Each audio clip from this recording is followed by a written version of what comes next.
Pozdravljeni v podkastu Od genov do zvezd. Moje ime je Sašo Dolenc in pripovedoval vam bom zanimive zgodbe iz sveta znanosti. V drugi polovici 17. stoletja se je na ozemlju današnje Slovenije odvilo veliko čarovniških procesov. Neizobraženo in vroževerno ljudstvo si je naravne katastrofe in nenadne bolezni najlažje pojasnilo s čarovniškimi uroki čudaških ženic, ki naj bi se sestajale s hudičem. Čeprav se je intenzivnost preganjanja čarovnic v 18. stoletju zmanjšala, dogajanje vseeno priča o stanju duha med prebivalci naših krajev v tistem času. Eden prvih izobražencev, ki je opozarjal, da je treba začeti izdajati posvetne in poučne knjige tudi v jeziku, ki ga razume kmečko ljudstvo, je bil Avguštinec Marko Puhlin. Pri stikih z menihi iz drugih dežel je namreč ugotovil, da so za namene izobraževanja knjige že začeli izdajati denimo v češčini, zato je izobražene rojake pozval, da naj nekaj podobnega storijo tudi v domačem narečju. Takole je zapisal: Od učeče se mladine zdaj ne zahtevajo toliko latinščine kot izbrane nemščine. Da bi se poprijela tudi prave kranjščine, saj bo morala po končanih šolah skrbeti v tem jeziku tako za svojo blaginjo kot drugim v korist.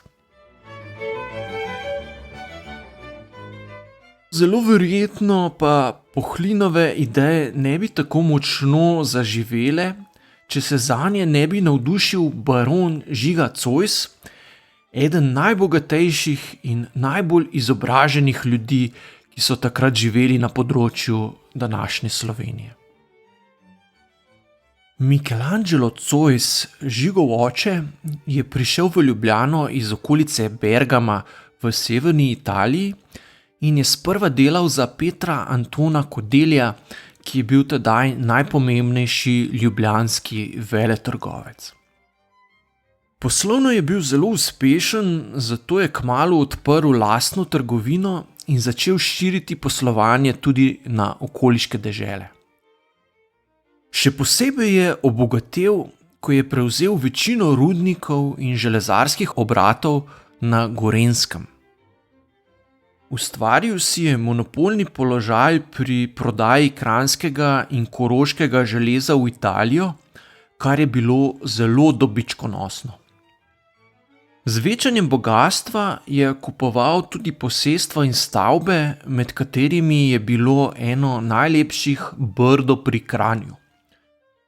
Ker je veliko prispeval v državno blagajno, mu je Marija Terezija podelila najprej dedni plemiški, nato pa še baronski naslov. Po smrti prve žene se je poročil z Ivano Katarino Kapus, hčerjo rudarskega nadzornika iz Ljubljane, ki je bila slovenskega rodu.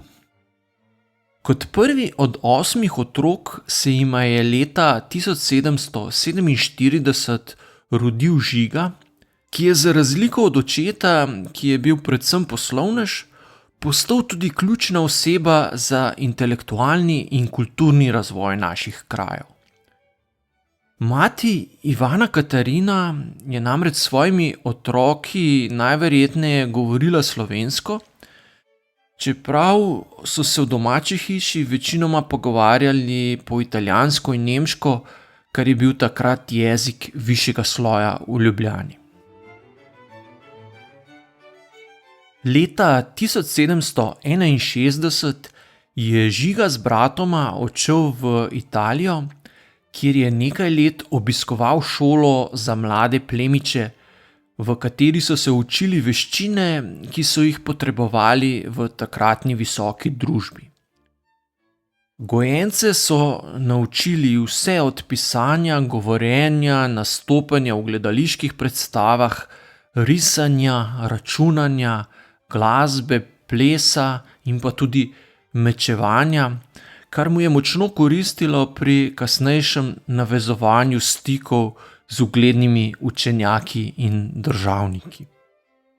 Po vrnitvi v Ljubljano leta 1765 se je pri jezuitoma Gabrielu Gruberju in Jožefu Maffeju seznanil še z naravoslovjem in inženirstvom, kar je bilo pomembno predvsem za prevzem družinskih podjetij, ki so poleg trgovine močno temeljila tudi na rudarstvu in fužinarstvu. Skozi vse življenje se je nato trudil, da bi v poslovanje svojih podjetij uvedel čim več tehnoloških izboljšav, zato je med potovanji po Evropi načrtno zbiral znanje in sklepal stike z učenjaki. Prav med potovanjem ga je leta 1780 prvič napadel protin oziroma putika, ki jo povzroča visoka koncentracija sečne kisline v krvi, kar spodbudi izločanje kristalov in vnetje sklepov. Za bolezen je iskal zdravilo in obiskoval zdravilišča, a žal napredovanja ni mogel ustaviti. Leta 1793 so mu ohromele noge, zato je s kovačem izdelal invalidski voziček, ki ga je nato uporabljal za prevažanje po stanovanju. Zlasti po zimi se mu je stanje velikokrat tako poslabšalo, da je po več mesecev preležal v postelji. Po letu 1797 pa stanovanja menda sploh ni več zapustil. Oče Michelangelo je Žigi posle prepuščal postopoma. Z reformami Jožefa II. Železarstvo postopoma ni bilo več tako dobičkonosno, saj je cesar odpravil monopole in povišal davke. Zaradi sprostitve trgovine z ladjami je na trg prihajalo tudi švedsko in rusko železo, ki je bilo cenejše. Čeprav je bil Žiga po duši razsvetljenec, je vsaj sprva trdno vztrajal na fevdalnih odnosih s svojimi tlačani. Leta 1781 je uspešno zatrl kmečki upor, ko podložniki niso hoteli sprejeti nove ureditve tlake, a je po francoski revoluciji svoj odnos spremenil. Že takoj 3. avgusta 1789 je takole pisal upravniku svojega posestva na Brdu. Po mojem mnenju gredo stvari tako daleč, da bi bilo treba le majhne iskrice, pa bi bilo kmalu vse v ognju. S tem postavljam načelo za Brdo, da se naj ravna pri vseh stvareh z največjo popustljivostjo, da ne bi vzbudili nejevolje. Zoisova palača na Bregu v Ljubljani je bila tedaj najbolj prestižno posvetno poslopje v mestu, zato so v njej prebivali vsi odlični gosti, od plemstva do učenjakov in francoskih generalov. Palačo je gradil postopoma, tako da je odkupoval hiše na Bregu in jih medsebojno povezoval. V pritličju je bilo skladišče, ki je moralo biti zaradi takratnega rečnega transporta blizu brega Ljubljanice. V prvem nadstropju so bile pisarne, v drugem pa veliko stanovanje z bogato knjižnico in veliko zbirko mineralov. Ko se je Žiga leta 1780 vrnil s potovanj po Evropi, je začel okoli sebe zbirati pomembne lokalne izobražence. Skupaj so si za cilj zadali, da v javno življenje pripeljajo razsvetljenske ideje. Ključno pri teh prizadevanjih je bilo, da jezik neizobraženih kranjskih kmetov preoblikujejo v jezik, ki bo v upravnem, gospodarskem in kulturnem življenju enakovreden drugim večjim jezikom. Posamezni učenjaki Zoisovega kroga so nato po svojih močeh delovali za doseganje tega cilja, vse skupaj pa je Žiga skrbno nadzoroval, usmerjal in seveda financiral. Anton Tomaž Linhart, ki je literarna dela sprva pisal v nemščini, se je lotil slovenske dramatike in zgodovine. Valentin Vodnik je začel slovensko poezijo, pisanjem šolskih knjig in izdajanjem Ljubljanskih novic, prvega časopisa v slovenščini. Jernej Kopitar pa je po odhodu na Dunaj s strokovnimi razpravami in znanstveno slovnico slovenščino strokovno umestil med druge slovanske jezike.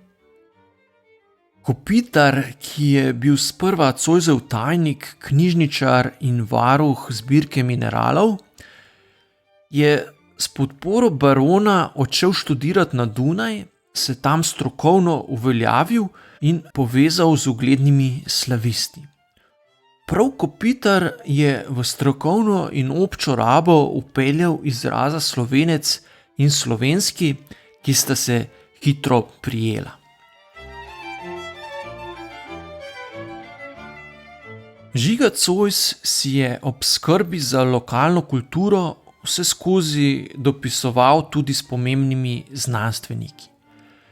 Poleg velike knjižnice in zbirke mineralov ga je zelo zanimala tudi človeška ribica, ki jo je podrobno preučil in o njej napisal poročilo ter primerke razpošiljal znanstvenikom po Evropi.